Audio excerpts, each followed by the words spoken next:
Avec le réchauffement climatique, je pense qu'on aura de plus en plus de coupures d'électricité. L'électricité qui vient dans le Finistère, elle est fabriquée très loin. Je m'appelle Maëlik Rongeau, je suis le gérant de Eol Braze 29, entreprise que j'ai créée il y a bientôt un an, dans le but de démocratiser l'énergie photovoltaïque dans le Finistère. Donc c'est une entreprise qui est d'abord locale. On s'est fixé à 1 heure autour de l'Andivisio. Il nous arrive de partir un petit peu plus loin.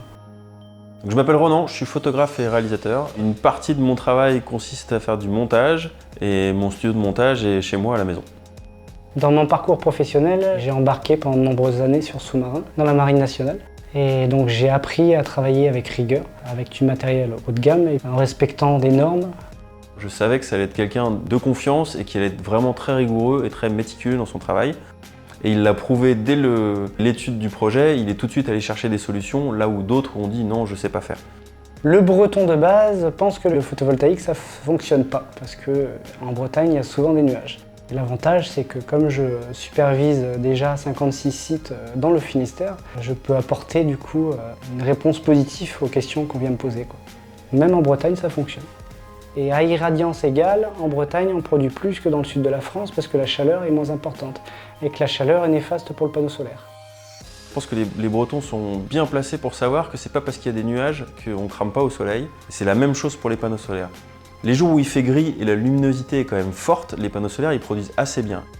Et l'avantage du SolarEdge, c'est que même avec faible irradiance, sous les nuages, grâce aux optimiseurs, les panneaux produisent, toujours.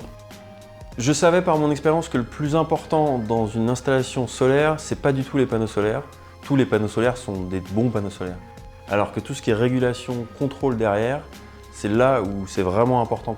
SolarEdge, c'est un système avec onduleur et optimiseur. Vous avez un optimiseur sous le panneau et un onduleur central dans le garage, au plus près du tableau électrique. L'onduleur, c'est vraiment le cœur du système. C'est celui qui communique avec tous les appareils connectés.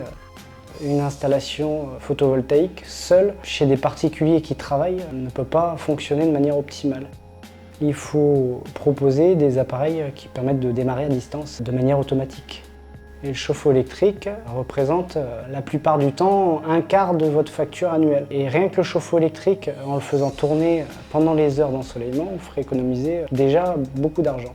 Grâce à SolarEdge, j'installe un module qui permet de piloter le chauffe-eau électrique à distance et le faire fonctionner de façon totalement autonome au moment où le soleil produit le plus. On peut venir déclencher un radiateur, bientôt on pourra démarrer une machine à laver ou un sèche-linge au moment où l'onduleur l'aura décidé. L'énergie solaire est forcément intermittente entre le jour et la nuit. Installer des panneaux solaires sans mettre de batterie, c'est juste un plan financier, ce qui est très intéressant. Et à partir du moment où on rajoute une batterie, ça permet de mettre moins de panneaux solaires et d'être totalement indépendant pratiquement les 3/4 de l'année. Toutes les nuits, on utilise à chaque fois un peu d'énergie de la batterie. À partir du moment où on sait qu'on a commencé à bien recharger la batterie, au pire, si jamais il n'y a plus de soleil, il se met à pleuvoir, ce qui arrive quand même souvent en Bretagne, on a la batterie qui prend le relais et c'est toujours avec l'énergie solaire de la veille ou de la matinée qu'on est en train de faire tourner les machines et l'énergie de la maison. Donc à l'utilisation, c'est vraiment hyper agréable et satisfaisant d'avoir une batterie. L'application nous a donné déjà beaucoup plus d'informations sur la consommation de la maison.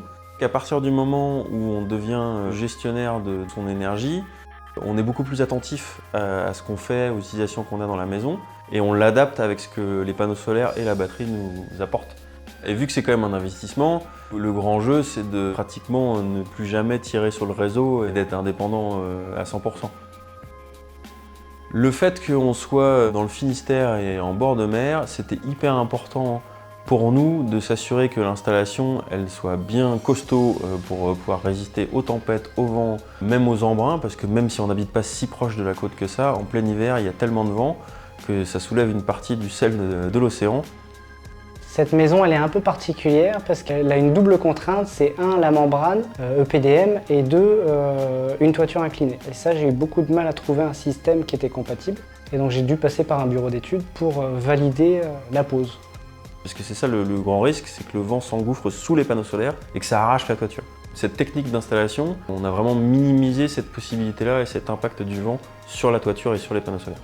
On peut poser des panneaux solaires dans n'importe quel endroit. Il faut juste utiliser le bon support et le poser de la bonne façon, en bord de mer comme partout.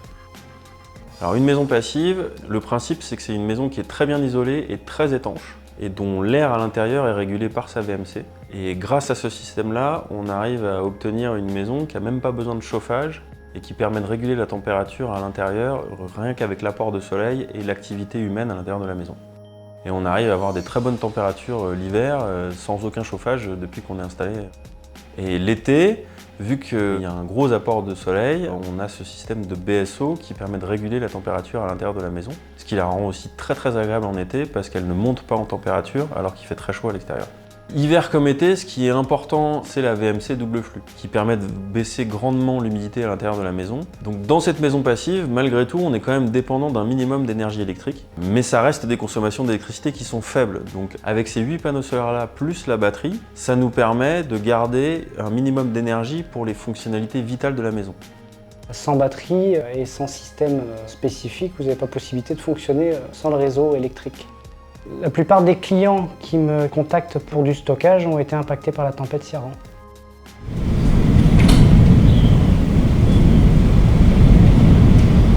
Et après la tempête Ciarán, on a perdu l'électricité pendant entre 5 et 10 jours. Quand vous vous retrouvez pendant 5 jours coupé d'électricité, vous vous retrouvez dans des maisons qui sont 100% électriques, qui du jour au lendemain vivent dans le noir, tout devient compliqué.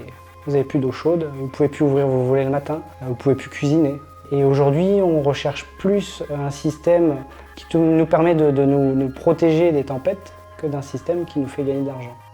La batterie et le système de backup sont hyper bien faits. Le scénario type, quand il y a des grosses tempêtes qui arrivent en hiver, on sait quand même quelques jours à l'avance que la tempête va vraiment être rude. Et du coup, à ce moment-là, il suffit juste de régler pour maximiser l'énergie dans la batterie, qu'elle soit chargée à 100%. C'est-à-dire que toute l'énergie solaire, au lieu d'alimenter la maison, elle recharge que la batterie et on tire sur le réseau en attendant. Comme ça, le jour de la tempête, la batterie est chargée à 100%. S'il y a une coupure de courant, le système de backup il prend tout de suite le relais. Et à partir de ce moment-là, on sait exactement avec la consommation de la maison combien de temps on va tenir avec la batterie. Nous, ici, c'est un peu plus de 24 heures, dans une situation à peu près normale, même avec les ordinateurs allumés et nous en train de travailler, donc vraiment sans changer du tout nos comportements. Notre système ne va pas être rentable tout de suite, mais par contre, c'est sûr que la tendance fait que les factures d'électricité vont augmenter. Alors je pense que dans les années qui viennent, avec le réchauffement climatique, je pense qu'on aura de plus en plus de coupures d'électricité. L'électricité qui vient dans le Finistère, elle est fabriquée très loin. On n'arrête pas de sous-investir dans les réseaux, des temps d'intervention qui sont beaucoup plus longs, avec des coupures qui sont beaucoup plus longues. Et on va clairement dans une tendance qui est de plus en plus comme ça. Et nous, en étant en campagne, éloignés des bourgs, on s'en rend de plus en plus compte que les services publics ne font que disparaître et diminuer, et l'électricité en fait partie.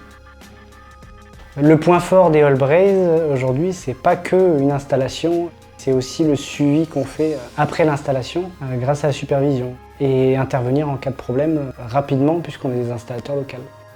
Chaque client est différent et c'est ça qui est sympa.